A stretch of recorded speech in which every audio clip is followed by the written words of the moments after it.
у которой сейчас уже достаточно учеников, поэтому я не знаю, зачем я это сказала. Современные феминистки и социалисты люто презирают взрослые развлечения. Ну, то есть платные эльфийские удовольствия.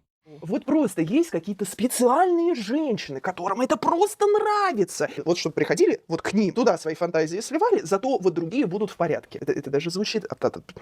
И если что, я осуждаю здесь не женщин за их выбор, а именно тех, кто впаривает, что вот эти особенные женщины действительно существуют, которые кайфуют от своей работы. А кайф их обусловлен не травмами, самообъективацией и активным самоубеждением. Мне правда это нравится. Нет, не этим, а искренним желанием и абсолютно точным пониманием, к чему потом подобная работа может привести. И, скорее всего, приведет. От головы до... Но мне виднее.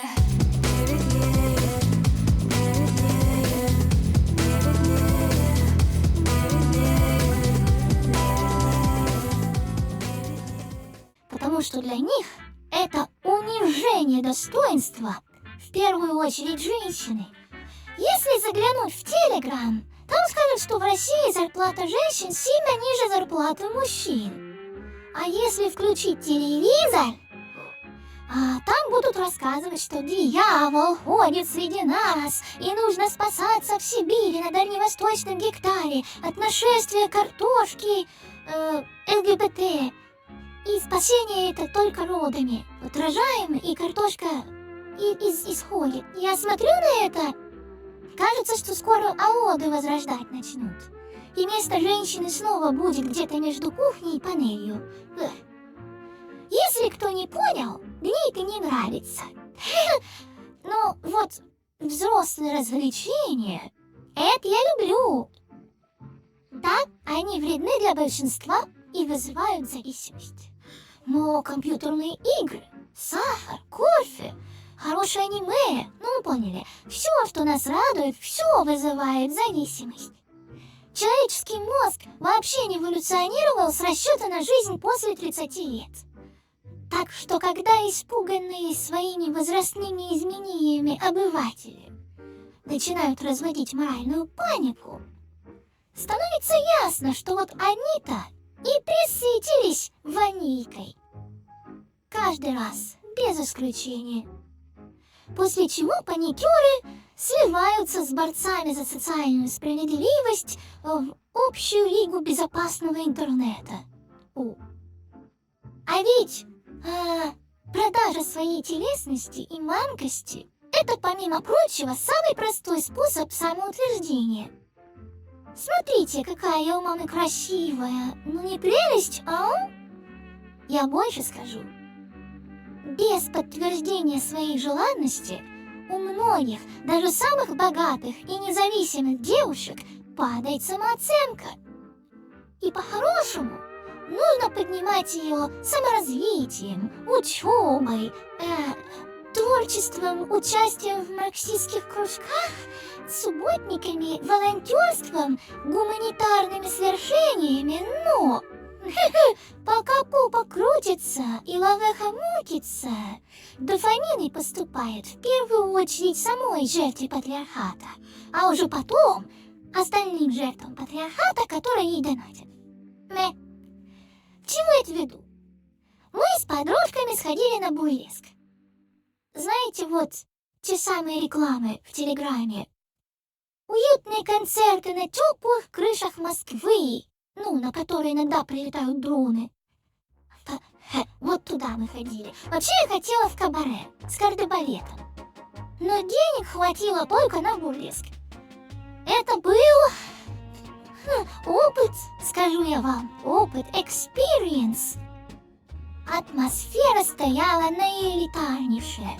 Гламур, как в кабаре, кстати, только без клубов дыма и механического пианино. И венских стульев, кстати. И я все надеялась, что вот сейчас набегут хорни принцы, или дэдди, или нёрды хотя бы захудалый некромант. И что тут-то я и найду своего московского мужа. Пожалуйста, прошу, обеспечьте меня! Обеспечьте! Обеспечьте! благодаря которому появится свой совместный бюджет, получится накопить хоть на что-то, кроме билета в театр. Ну, может, хотя бы билет на кабаре. Но, к моему удивлению, зал был набит студентками и подозрительно похожими на меня мадмуазель и леди. Причем куда более куртуазно наряженными, чем я. Даже непонятно было, с какой стороны сцена. Ну, еще было несколько парочек, но я их не рассматриваю, потому что там и без меня есть уже с кем устроить совместный бюджет. Что такое бюрлеск, спросите вы? Это когда играет живая музыка, поют джаз, а на сцене красивые танцовщицы снимают с себя красивые костюмы и бросают в зал сценические перчатки и колготки.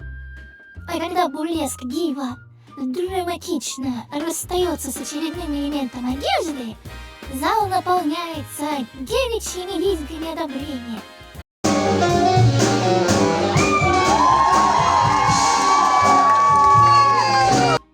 Я в последний раз себя так чувствовала на футбольном стадионе. Еще немного, и мы с соседками начали бы скандировать кричалки. Эй, эй, не робей, кидай лифчиком в людей. Как-то так, наверное. Еще думаю, там хорошая слышимость. Очень хорошая.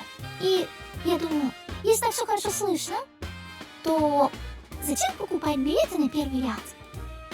А потом, когда они начали раздеваться и, вот это все, стало понятно зачем.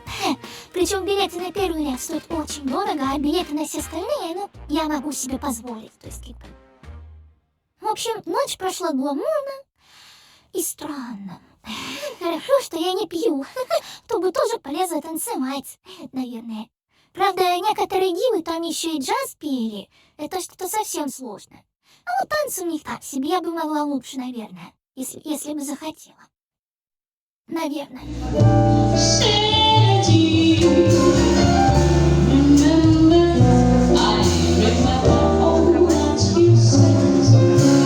В любом случае, насмотревшись косплея в действии, я решила приобщиться к куртуазной культуре и прокачать внутреннюю бурлеск-диву. А для этого нужно не только наружный косплей применять, на который я весь год коплю, спрашивается зачем. Для этого нужно лонжере. Значит, лонжере. Что такое лонжере? Это комплексный бельевой костюм с рюшами и андрюшами и берушами. Кто-то называет их бади, но, по-моему, это не одно и то же. Вот и не Создавали лонжере, мечту, с промотали. которой женщины хотели себя ассоциировать. Каталоги О, это, наверное, нормальные боди. Очень красиво, очень удобно, но очень дорого. И, к сожалению, слишком быстро изнашивается. А когда я пытаюсь зашивать сама, получается слишком заметно. В общем, у меня сейчас нет ничего такого. Уже давно. Есть ли долгоиграющее кружевое вное белье моего размера? Спросила я Алену. И она посоветовала Викторию Secret. Victoria's Secret Swim Special. 13 angels and dozens of bikinis will definitely heat up your spring. Я знаю, что это, но я привыкла брать самое дешевое на Ламоде, фамилии или это же, утилитарные объекты. Может, мне еще начать, не знаю, шелковые тампоны заказывать или бархатные, вы поняли. Victoria's Secret — это для меня что-то гораздо, выше уровнем. Или, знаете, УБ-чай, УБ. Это как матча, только для настоящей элиты, прошаренной. Так что, УБ — это тема. Она настолько вкусная, что я даже не нюхала. Вроде накопить на Victoria's Secret можно, но в здравом уме нафиг оно надо. Как сказала бы Алена, это минус карма. Но посмотреть я могу, да? Я могу посмотреть, что это. И поэтому был спрошен YouTube. Собственно, когда я начала искать, я нашла вот это видео и не выдержала, решила, ну его это белье, обойдусь без него, пока я молодая и прекрасна. Все равно мужчина нами не интересует. Их в основном интересует, не узнает ли их жена, точно ли к нам не зайдут мои соседки по квартире, и что сделать, чтобы они не зашли. Поэтому обойдусь без дурацкого белья, лучше фруктов накуплю и мяса. Вот перед вами Стэнфорд Рой Реймонд. Посмотрите на эту рожу. В первом Основатель году он Victoria's признался мне Secret. вслух: я чувствовал себя нежеланным гостем, когда пытался купить жене белье. Вокруг халаты и уродливые сорочки. Снова мы видим, что бизнес создается по принципу «этого не было на рынке, и я решил занять эту нишу». Во-первых, в 70-е еще и в Америке. Да пожалуйста. Сейчас я себе не могу представить нишу не занятую. Разве что и бюстгальтеры, которые будут за тобой весь день подсматривать. А во-вторых, ну конечно, вот что его смущало, так это уродливые халаты. Бедняжка заходил в магазин трусов, и его пугали халаты. Не, я понимаю, чувствительность мужчин в 70-е была не такая, как сейчас. У них не было интернета, и смотрели, я не знаю, на учебники, и этого им было достаточно, чтобы... О, боже, какой у нее пелвис, о, сколько ребер, вот это все. В Америке многие учебники биологии заклеивали цензурными стикерами, чтобы детишки не в приведи и помилуй не испортились, ой-ой-ой. Но, ладно, магазин трусов, как же, да ради жены еще скажешь. Реймонд создал бутик, где мужчине было комфортно выбирать подарок своей женщине, с интерьером в духе викторианского будуара. Теперь это так называется. Ну, это викторианский будуар. Мне кажется, мужчине там было бы слишком комфортно. Мне кажется, они бы там начали белье уже себе лично покупать вместо жены. То есть, если мужчине повесить уродливый халат, он испугается и убежит. Видимо, к другим мужчинам танцевать под Village People. Ну, серьезно, какое мужчине дело до того, что там стоит бочка с селедкой и портрет Пугачевой или викторианский будуар? Сказал бы просто, он решил сделать замануху для мужиков, как крипто-стрипушник. Только там вместо живых женщин будут манекены, и вместо журнальчиков будут каталоги белья. В Не интерьере осуждаю, было кстати. темное дерево, тяжелые расшитые ковры и много шелка. Помещение бутика должно было транслировать достоинство и благородство. Каким образом викторианский бордель транслирует достоинство и благородство? Ладно. Возможно, по сравнению с Америкой 70-х. Виктория в честь королевы Англии. Мне такая задумка очень нравится. Она действительно роскошная. Конечно, дело не Нет, секрет королевы Виктории, потому что она ходила вот в таком белье. Ну, в принципе, очень похоже на нее. Особенно если учесть ее биографию. Сначала она в усмерть затрахала своего Альберта, в честь которого назван принц Альберт, если кто не знал. Погоревала и завела себе 2-метрового амбала-индуса, который был ее телохранителем. И ничего больше. Ну, так я и поверила. Зачем тогда и 2-метровый красивый индус? Выбрала бы кого-нибудь, не знаю. У российских императриц тоже часто были 2-метровые казаки, которые нужны чисто для охраны, и ничего больше. Честно. Да. Так я и поверила. Это стратегия, над которой работают целые команды дизайнеров. Они не остановились на эстетике будуара. Ну еще бы, было бы странно, если бы они не перестали выглядеть как техасский бордель, блин. Посмотрите на это, видите розовый с черным? Это вот официальная униформа салонных девок. Ничего против не имею. Просто, знаете, и в Восточной Европе в средние века они еще носили короны в форме фалоса.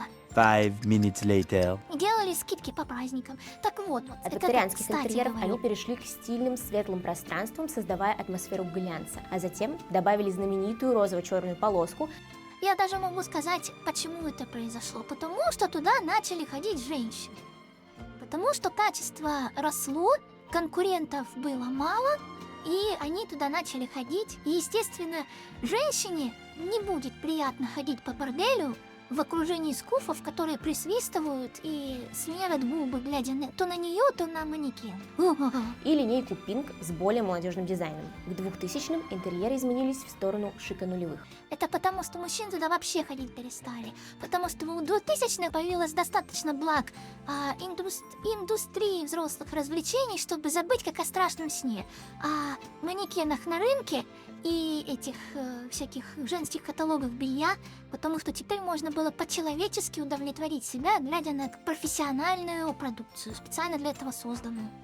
Ставьте лайки, если в детстве вас приманивали на рынках всякие трусы с картинками, там висели всякие, да, манекены стояли. Не было, меня это смущало, но Изменения только развлекало в то же усилили время. сочетание черного и розового, символизируют женственность, романтику, уверенность. Да шлюшество это символизирует, черный с розовым, тем более в Америке. У Тима часть дорогая.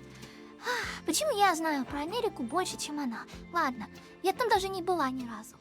Я знаю про Америку больше, чем Россию. Это плохо. Это плохо. Я сама виновата. Ладно, давайте посмотрим, что там дальше В будет. 1996 году Клаудия Шифер представила первый фэнтези-бра, украшенный драгоценностями, а Тайра Бэнкс впервые надела культовые крылья. Именно после этого и знаменитой рекламы, где модели сидят на облачках, и закрепилось понятие ангела Виктория Секрет. А сейчас можно, наверное, с помощью ИИ заставить модели не только ходить по подиуму вкусно взад-вперед, но еще, допустим, В том же году преподавать они запустили английский один язык. из самых... Я очень четко помню, как в торговом центре Европейский был двухэтажный магазин Victoria's Secret, и на минус первом этаже был раздел Pink. Я не отлипала от него в свои 14-15 лет. Мне казалось, что это просто самое красивое, что я видела в своей жизни. Каталоги живописи иллюстрированы. Потому что, ну уж точно не туселя. Ну ладно, я не осуждаю, я каждому свое. В целом, интеграция мистов, духов, косметичек – это тоже часть бизнес-стратегии. Дорогие зрители, она сказала мистов. Кто не понял, что такое мист, это такой пульверизатор. Вы прыскаете на себя, создается ароматное облако, и вы им пропитываетесь. И вы одновременно душите, а иногда и увлажняете, и лицо, и волосы, и одежду, и все сразу. Я их терпеть не могу, потому что мне это кажется просто негигиеничным. В 2017 году Victoria's Secret обвинили в культурной апроприации за использование индейских головных уборов на подиуме. И это не первый, не последний раз, когда эти обвинения выдвинут бренд. Ой, да ладно, мы все знаем, что произошло. В 2000-е журналистам нужно было создавать контент. И самым простым способом это сделать было отслеживание знаменитостей по их весу и сладшейминг, то есть осуждение чужого промискуитета, ну то есть невоздержанной половой жизни. Мы сейчас с вами знаем, что люди рождаются разными, с разными наборами и потребностями. Певица Адель, например, когда она похудела, она, стала похожа на трансвестита, если честно. Ничего против не имею, но просто она мне больше нравилась, когда она была пухлее. Не то, чтобы мне нужно, чтобы она была прям такая, знаете, увесистая. Это вредно для здоровья. Но очевидно, что ее природный вес, вот какой она задумана генетически, килограмм на 10 больше, чем то, что сейчас ходит везде. Благодаря этому Оземпику. Есть асексуальные люди, которым вообще ничего не нужно. Есть романтики, которым ничего не нужно. Они вот идеальные объекты для монастыря, а есть люди, наоборот, гиперчувствительные, гиперпотребность у них вот в этом всем, им нужно постоянно и как можно больше партнеров. Всех под одну гребенку сейчас никто, из умных людей прогрессивных не гребет, конечно же. А традиционалисты занимаются сладшеймингом, умерщвлением плоти и лицемерят, потому что физиология у всех одна и та же, у прогрессистов, у традиционалистов, просто одни делают вид, что ничего не делают и как-то там кайфуют от собственного стыда, а вторые прочитали учебник по биологии, по психологии и делают всякую дичь, оправдываясь этими учебниками. Умеренность, друзья. Во всем нужна умеренность. Извините. Это я к тому, что в 2000-е об этом еще не знали. и делали легкий контент, постоянно всех осуждая. Посмотрите, вон какая жирная пошла Кейт Мосс. Давайте ее дружно затравим, давайте фотографировать ее и писать статьи о том, какая она жирная, фу. А вон, посмотрите, она с кем-то там за ручку подержалась в кустах. Все, шлюха. Вот так вот выглядела пресса в 2000-е. Такой контент тогда потреблялся на ура. Сейчас за такое отменяют уже. И потом, когда выросли новые поколения, не сказать, что они хотели делать какой-то прогресс гуманитарный, нет. Новые поколения журналистов просто понимали, что нельзя до бесконечности продавать одно и то же. На рынке выделяться хорошо, на рынке быть особенными хорошо. А как же быть особенными, если вы делаете то же самое, что делают все остальные? Не-не-не, закон маятника. Все бегут налево, хочешь выделяться, бежишь направо. Вот так всегда. И, естественно, началась вот эта вот СЖВ, культура отмены, просто потому, что она заполнила пустующую нишу на рынке. И поэтому понеслось бесконечное виктимное поведение, обвинение всех во всем. И всегда нужно видеть, где человек действительно пытается сделать мир лучше из соображений социальной справедливости, а где кто-то просто зарабатывает деньги, штопая контент и пытается отомстить бывшему. Викторию Секрет начали отменять, и в ответ на это бренд пригласил трансгендерную модель Валентину Сампао, футболистку Меган Рапира и модель Светилига Винни Харлоу, чтобы продемонстрировать инклюзивность. Но аудитория в этом действии почувствовала неискренность и лишь желание удовлетворить общественный спрос. Я скажу, что это еще хуже, потому что это цирк уродов, фрик-шоу. Это, знаете, когда вот вы уже присытились обычными моделями, а у нас для вас изюм. Смотрите, какой изюм, ни у кого такого нет, только у нас. И в принципе, это на самом деле хорошо, ну, с какой-то стороны, потому что красавицы Светилиба или с Футанари или с, не знаю, медалью по баскетболу тоже имеют право быть желанными, и кому-то они нравятся, может быть, даже большому числу людей, которые просто не знают об этом. И поэтому, конечно же, можно и нужно их выставлять на показ, если они сами этого хотят, конечно же. Но делать это в качестве реакции на обвинение в том, что у вас фабрика клонов, это слишком очевидно. Нет, слишком очевидно. То есть, если бы они, не дожидаясь критики, начали потихоньку подмешивать в свою фабрику кукол Барби каких-нибудь женщин, которые хоть немного выделяются из толпы, не обязательно таких, как я, например.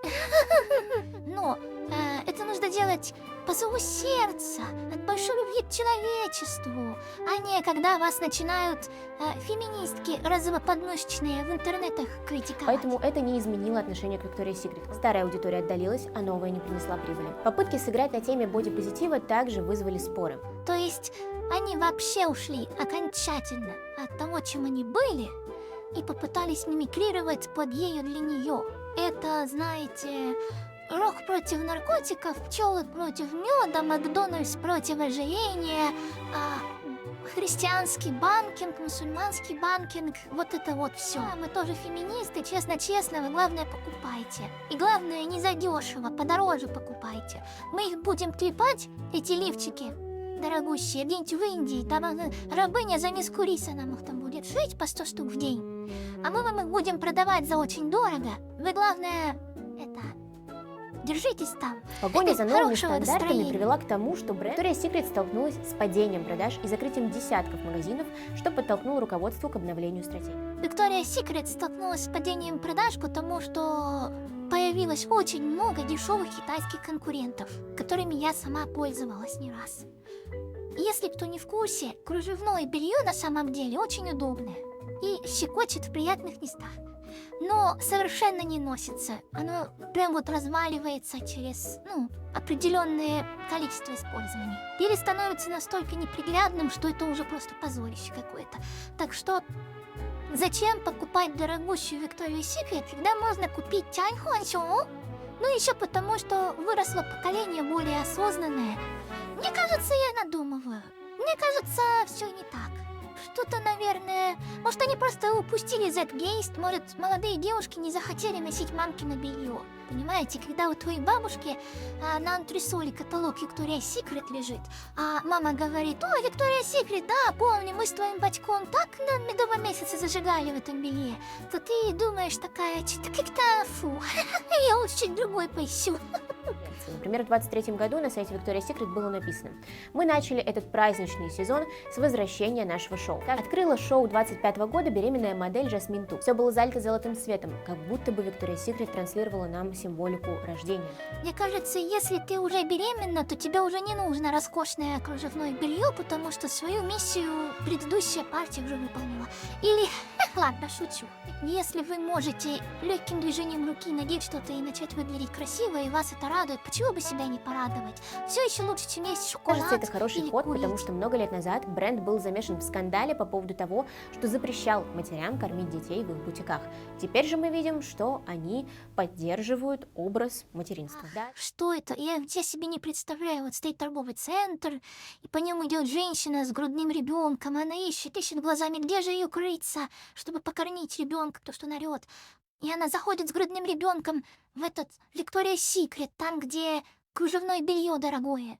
Вот идеальное место, чтобы кормить ребенка. И там прячется среди манекенов с птичками, и своей птичкой кормит ребенка.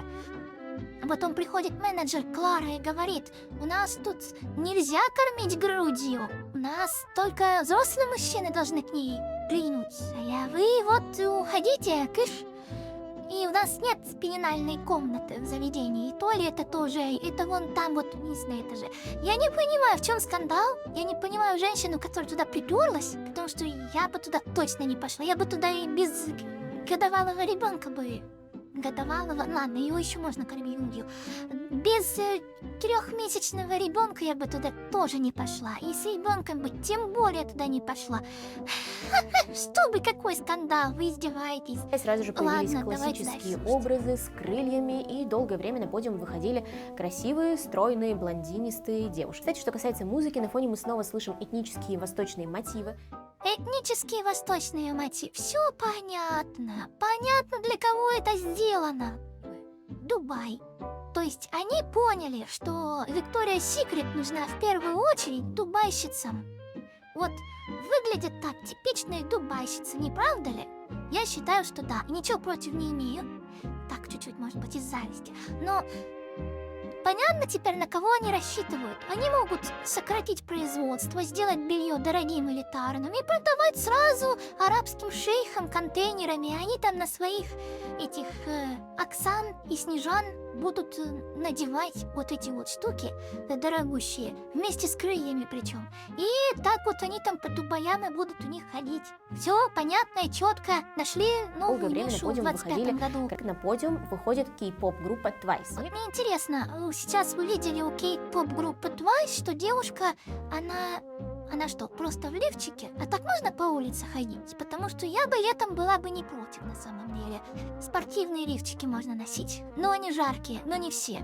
Дорогие, может, не жаркие. Не знаю, мне не понравилось. Но его вот спортивный можно носить просто вот А учитывая, сразу что поклонников на кей-поп улицу. буквально называют армией, я думаю, Victoria's Secret удалось привлечь дополнительный трафик на трансляцию показа. На 18-й минуте опускается платформа с надписью «Class of Pink 2025», и девушки выстраиваются как на школьную фотографию. Затем Да как на школьную фотографию. Где ты не делала такую школьную фотографию? Хотя в 2009, наверное, да, такие были. Ох, как раз в старой Прекрасные эстетике были Victoria's времена. Secret, такой будуарный, как будто смотрим ретро-титры в кинотеатре. Это превью к выступлению Кэрол Джи. Считается, что оно привлекло латиноамериканскую аудиторию к показу. Перед выступлением Мисси Эллиот был динамичный отсчет. Это встряхнуло шоу, как раз было похоже на привычное нам выступление. на бурлеск это было похоже. Все эти крылья, это вот, если бы им делали полноценный косплей, полноценные какие-нибудь образы шикарные, тогда это был бы прям вот бурлеск-бурлеск. Вот что такое шоу Victoria's Secret. И вот зачем оно все это время было. Это была очередная Задействован задник, криптоэротика. где изо рта у Эллиот, как в туре Майли Сайрус Бенгерс, идет горка. Множество танцоров в различных костюмах постоянно перестраивали рисунки. Мне кажется, это довольно сильно раскачало публику. После выступления Мисси все модели вышли на подиум под конфетти, салюты на экранах. Это выглядело красиво и эффектно. Напишите, пожалуйста, в комментариях, если смотрели шоу, как вам, цепляет ли вас такой контент и чего в этот раз не хватило. Не хватило меня, потому что я хочу, чтобы когда я выхожу, сыпались конфетти, фейерверки, и кругом была куча, ну, пускай чуть менее красивых, чем я, девушек. Вот, это... И все аплодировали. Ну, думаю, можно заканчивать реакт, потому что мне пора на работу. Всем спасибо, что смотрели со мной это видео и не досмотрели, потому что зачем? А при чем тут нарком пищепром СССР? Ну, ладно. Ни для кого не секрет, что в СССР белье было максимально утилитарным, и чтобы было красивое, нужно было обращаться к модистке, которая в ателье сошьет вам его на заказ. И, не знаю, с одной стороны, конечно, обидно, что его так просто было не получить, с другой стороны, вся лучшая одежда, которая у меня есть, особенно обувь, она вся сделана на заказ и служит минимум 5 лет. Ну хорошо, 4 года. Я надеялась на 5 лет растянуть, но она сломалась уже, поэтому... Ladies waiting for a bite, waiting for the customers who only